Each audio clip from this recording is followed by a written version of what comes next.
Productivity.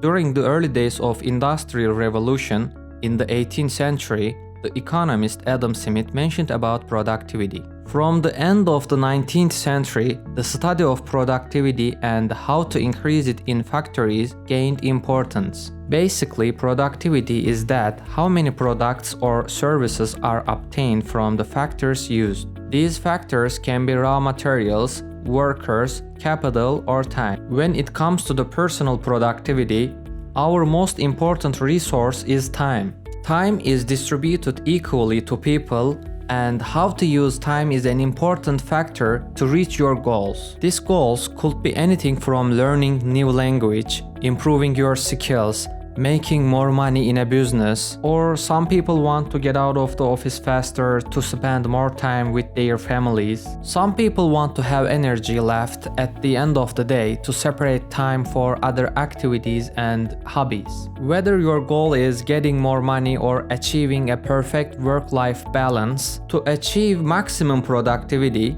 we should use our resources effectively. Finally, we can define personal productivity as accomplishing tasks that bring you closer to your goals while maintaining balance across the different areas of your life.